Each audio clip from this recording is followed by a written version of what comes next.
இதில் தமிழ் பேசக்கூடியவர்கள் எவ்வளவு 6,31,00,000. மீதி எல்லாம் நீங்கள் வந்து 45 லட்சத்துக்கு உள்ளதான் மற்றவங்க எல்லாமே இருக்காங்க. இதில் இரண்டாக பிரிக்கிறாங்க, மோனோலிங்குவல் அண்ட் பைலிங்குவல். இந்த மோனோலிங்குவல்னு என்ன, அந்த மொழி மட்டும்தான் பேசக்கூடியவங்க.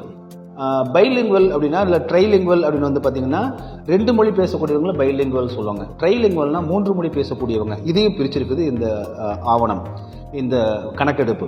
அதில் வந்து பார்த்தீங்கன்னா தமிழ்நாட்டில் தமிழ் மொழி மட்டுமே தாய்மொழியாக கொண்டவர்கள் என்ற அடிப்படையில் 4,96,87,022 பேர் வந்து இருக்காங்க. தெலுங்கு பேசக்கூடியவர்கள் 9,56,000 பேர் தான், 10 லட்சத்துக்கும் குறைவாகத்தான் தெலுங்கை தாய்மொழியாக கொண்டவர்கள் இருக்காங்க. கன்னடம் பேசக்கூடியவர்கள் 2,30,000 பேர் தான் இருக்காங்க. உருது பேசக்கூடியவர்கள் 3,40,000 பேர் இருக்காங்க. மலையாளம் பேசக்கூடியவர்கள் 1,99,000 பேர் இருக்காங்க. ஹிந்தி பேசக்கூடியவர்கள் 1,63,000, குஜராத்தி 48,000, மராத்தி 17,000, ஆங்கிலம் 8,500, துளு 348 பேர், அதர்ஸ் வந்து 28,206. அப்புறம் வந்து பைலிங்குவல் இந்த 2 மொழி பேசக்கூடியவங்க, 3 மொழி பேசக்கூடியவங்க அப்படின்லாம் இருக்காங்க. ஆனால் அடிப்படையில் நமக்கு வந்து பார்த்திங்கன்னா கிட்டத்தட்ட 96.2% வந்து பார்த்திங்கன்னா தமிழ் பேசக்கூடியவர்களாக இருக்காங்க. அதிலும் தனித்தமிழில் பேசக்கூடியவர்கள் 4 கோடியே. மொத்தம் 6,34,37,00,000 பேர் தமிழ் பேசுகிறாங்க. ஆனால் தாய்மொழி தமிழாக கொண்டவர்கள் அப்படின்னு தமிழ் மட்டும்தான் பேசக்கூடியவர்கள் வந்து 4,96,00,000 பேர், கிட்டத்தட்ட 5 கோடி பேர் இங்கே இருக்காங்க. ஆக நம்முடைய கேள்வி இங்கே என்னென்னு வந்து பார்த்திங்கன்னா, மீதி எல்லாமே நீங்கள் வந்து 10 லட்சம் பேர், 40,000 பேர், 20,000 பேர் தான் பிறமொழியாளர்கள் இருக்காங்க.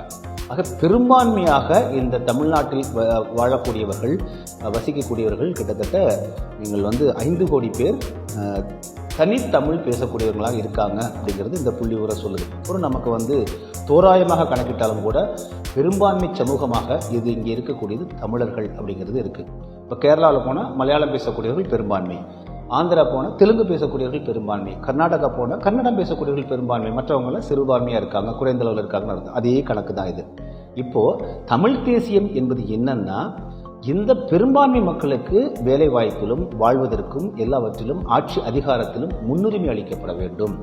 ஆட்சி அதிகாரத்தில் அமர்ந்து கொண்டு அவர்கள் முடிவெடுக்கக்கூடிய இடத்துல வந்து தமிழர்கள் அமர்ந்திருக்க வேண்டும். இப்போ திராவிடம் என்கிற பெயரில் பிறமொழியாளர்கள் தான் போய் அமர்ந்திருக்காங்க. எடுத்துக்காட்டாக நீங்கள் வந்து 5 கோடி பேர் உள்ள தமிழர்களுக்கு எத்தனை அமைச்சர்கள் இருக்காங்கன்னு வந்து பார்த்தீங்கன்னா, குறிப்பாக திமுக ஆட்சியை எடுத்தோம் அப்படின்னா எத்தனை அமைச்சர்கள் இருக்குன்னா குறைவான அமைச்சர்கள் தான் இருக்காங்க. ஆனால் வெறும் 9 லட்சம் பேர், 10 லட்சத்திற்கும் குறைவானதாக இருக்கக்கூடிய இந்த மிக முக்கியமான பார்க்கும்போது 9,56,000 பேர் தான் இருக்காங்க தனி தெலுங்கு பேசக்கூடியவர்கள்.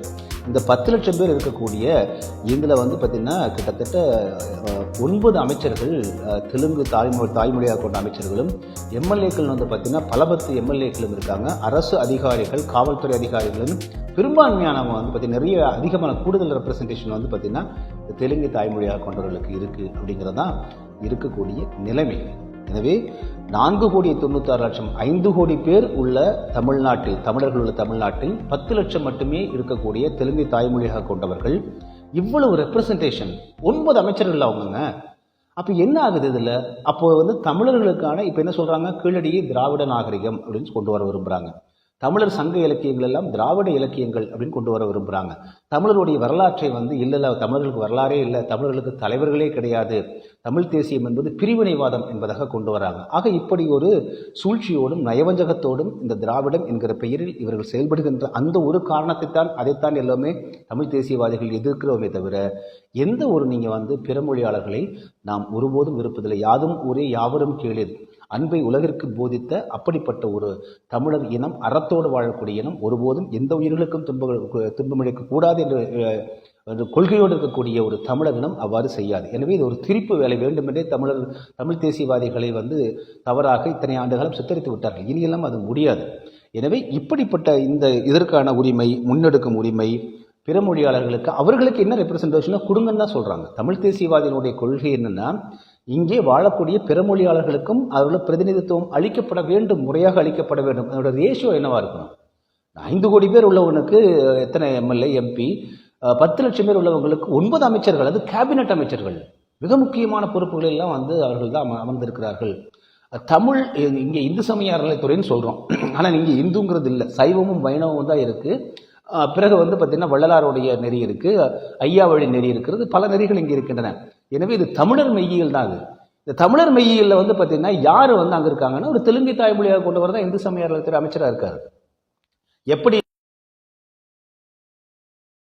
எப்படி தமிழ் கடவுளுக்கு கூடாது என்று கொள்கையோடு இருக்கக்கூடிய ஒரு தமிழரினம் அவ்வாறு செய்யாது. எனவே இது ஒரு திரிப்பு வேலை. வேண்டுமென்றே தமிழ் தேசியவாதிகளை வந்து தவறாக இத்தனை ஆண்டுகாலம் சித்தரித்து விட்டார்கள். இனியெல்லாம் அது முடியாது. எனவே இப்படிப்பட்ட இதற்கான உரிமை, முன்னெடுக்கும் உரிமை பிற மொழியாளர்களுக்கு அவர்களுக்கு என்ன ரெப்ரசன்டேஷனோ கொடுங்கன்னு தான் சொல்றாங்க. தமிழ் தேசியவாதிகளுடைய கொள்கை என்னன்னா, இங்கே வாழக்கூடிய பிற மொழியாளர்களுக்கும் அவர்கள் பிரதிநிதித்துவம் அளிக்கப்பட வேண்டும், முறையாக அளிக்கப்பட வேண்டும். அதோட ரேஷியோ என்னவா இருக்கணும்? 5 கோடி பேர் உள்ளவனுக்கு எத்தனை எம்எல்ஏ, எம்பி, 10 லட்சம் பேர் உள்ளவங்களுக்கு 9 அமைச்சர்கள், அது கேபினட் அமைச்சர்கள், மிக முக்கியமான பொறுப்புகள் எல்லாம் வந்து அவர்கள் தான் அமர்ந்திருக்கிறார்கள். தமிழ் இங்கே இந்து சமய அறநிலையத்துறைன்னு சொல்கிறோம், ஆனால் இங்கே இந்துங்கிறது இல்லை, சைவமும் வைணவமும் தான் இருக்குது. பிறகு வந்து பார்த்தீங்கன்னா வள்ளலாருடைய நெறி இருக்குது, ஐயா வழி நெறி இருக்கிறது, பல நெறிகள் இங்கே இருக்கின்றன. எனவே இது தமிழர் மெய்யியல் தான். அது இந்த தமிழர் மெய்யியலில் வந்து பார்த்தீங்கன்னா யார் வந்து அங்கே இருக்காங்கன்னா ஒரு தெலுங்கு தாய்மொழியாக கொண்டு வரதான் இந்து சமய அறநிலையத்துறை அமைச்சராக இருக்காரு. எப்படி தமிழ் கடவுள் முருகன் கோயிலில் சமஸ்கிருதத்தில் பூசை பண்ணுறாங்களோ அதுபோல சமஸ்கிருதமும் தெலுங்கையும் வந்து ஆதரிக்கக்கூடியவர்கள் தான் தமிழருடைய மெய்யியல் கோவில்களில் அறநிலைத்துறையில் அமர்ந்திருக்காங்க அப்படிங்கிறது தான் அவலம். இப்படி ஒவ்வொரு துறையாக எடுத்துகிட்டு போனோம் அப்படின்னா எல்லா துறைகளுமே இருக்குது. இதைத்தான் சொல்கிறோம், ஐயா நாங்கள் எங்கள் தமிழை நாங்கள் வளர்த்துக்கிறோம், எங்கள் தமிழருடைய பண்பாட்டை வரலாற்றை நாங்கள் வந்து எங்கள் அடுத்த தலைமுறைக்கு எடுத்துகிட்டு போய் சொல்கிறோம். அதுக்கு இடம் விட்டு ஒதுங்கி அமருங்கள். உங்களுக்கான பிரதிநிதித்துவத்தை பெற்று நீங்கள் வந்து இங்கே வந்து நீங்கள் நல்லபடியாக வாழுங்கள். உங்களுடைய பண்பாட்டையும் நீங்கள் வந்து போற்றி பாதுகாக்க வேண்டும் என்கிற கோரிக்கை தான் இங்கே வைக்கப்படுகிறது தமிழ் தேசியவாதிகளால். எனவே இப்படிப்பட்ட நிலையில் நாம் தமிழர் கட்சியினுடைய தலைமை ஒருங்கிணைப்பாளர் திரு சீமான் அவர்களுக்கும் அதே போல அந்த 2ஆம் கட்ட தலைவர்களாக இருக்கக்கூடியவர்களுக்கும் மிக குறிப்பாக சீமான் அவர்களுக்கும் அதே போல தமிழ் தேசிய பேரியக்கத்தினுடைய தலைவராக இருக்கக்கூடிய திரு பே மணியரசன் அவர்களுக்கும் இந்திய ஒன்றியத்தினுடைய கமாண்டோ படையணியர் சிறப்பு பாதுகாப்பு படையணியினுடைய பாதுகாவல் தர வேண்டும் என்பதுதான் மிக முக்கியமான கோரிக்கையாக இப்பொழுது நாம் முன்வைக்க வேண்டியிருக்கிறது. இப்போ சுப்பிரமணியன் சாமிக்கெல்லாம் Y+ கொடுத்துருக்காங்க. அவருக்கு என்ன, யார் அவர் கொல்ல போகிறாங்க? அவர் வந்து ஏதாவது சட்டை கழிச்சுட்டா உண்டு. ஆனால் வந்து பார்த்திங்கன்னா அவர் வந்து புலிகளால் எங்களுக்கு பயம் இருக்கின்ற ஒரு பொய்யை சொல்லி அவர் வந்து Y+ வாங்கி நீண்ட நெடுங்காலமாக அவருக்கு வந்து இந்த பேராமிலிட்டரி ஃபோர்ஸ், பார்டர் செக்யூரிட்டி ஃபோர்ஸினுடைய அந்த பாதுகாப்பு, துப்பாக்கி பாதுகாப்பு, ஒரு 24 மணி நேரம் பாதுகாப்பு இருக்குது. மு.க. ஸ்டாலின் ஐயா அவர்களுக்கு கமாண்டோஸ், ஸ்பெஷல் கமாண்டோஸ் பாதுகாப்பு இருக்குது. அண்ணாமலை அவர்களுக்கு ஸ்பெஷல் கமாண்டோஸ் பாதுகாப்பு இருக்குது. ஸோ இதெல்லாம் நீங்கள் வந்து பார்த்தீங்கன்னா இவர்கள் ஆட்சி அதிகாரத்தில் இருக்கின்ற காரணத்தில் அந்த ஃபோர்ஸை வாங்கி வச்சுக்கிறாங்கன்னு பார்க்க முடியுது. அவர் சொந்த இன்ஃப்ளூயன்ஸை பயன்படுத்தி வாங்கி வச்சுக்கிறாங்கன்னு பார்க்க முடியும். அப்போ தமிழர் தலைவர்களுக்கு அவர்களுக்கு பாதுகாப்பு கொடுக்க வேண்டாமா? அதிலும் குறிப்பாக வந்து தமிழ்நாட்டில் இந்த தமிழ் தேசியத்தை எதிரியாக பாவித்துக் கொண்டிருக்கக்கூடிய திராவிட இயக்கங்களை, கட்சிகளை எதிர்த்து அரசியல் செய்து கொண்டிருக்கக்கூடிய சீமான் அவருக்கு வந்து முழுமையான பாதுகாப்பு அளிக்கப்பட வேண்டியது இந்திய ஒன்றியத்தினுடைய கடமையாக நம்ம பார்க்கிறோம். எனவே இந்த Y அல்லது Y+ Z அல்லது Z+ பாதுகாப்பு படையணி, சிறப்பு பாதுகாவல் கமாண்டோ படையணி திரு சீமான் அவர்களுக்கும் திரு பே மணியரசன் அவர்களுக்கும் அளிக்கப்பட வேண்டும் என்கிற கோரிக்கையை அனைத்து தமிழர்களுமே ஒரே குரலாக ஒரே குரலில் வலியுறுத்த வேண்டும் என்கிற வேண்டுகோளை இந்த காணொலி வாயிலாக நாம் முன்வைக்கிறோம்.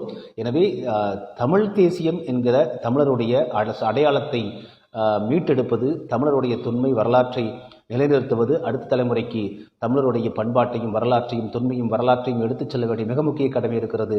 தமிழருடைய நிலங்கள் பாதுகாக்கப்பட வேண்டியிருக்கிறது, இயற்கை வளங்கள் சுரண்டப்படாமல் பாதுகாக்கப்பட வேண்டியிருக்கிறது, மொழி, பண்பாடு, கலை, இலக்கியம், அரசியல் என அனைத்தையும் பாதுகாக்கப்பட வேண்டிய நிலையில் தமிழர்கள் தவித்துக் கொண்டிருக்கக்கூடிய நிலையில் தமிழர் தலைவர்களாக முன்னிற்கக்கூடிய திரு சீமான் அவர்களுக்கும் திரு பே மணியரசன் அவர்களுக்கும் கமாண்டோ சிறப்பு பாதுகாப்பு படை பாதுகாவல் அளிக்கப்பட்டே தீர வேண்டும் என்கிற அந்த கோரிக்கையை, வேண்டுகோளை அனைவரும் முன்வைப்போம்.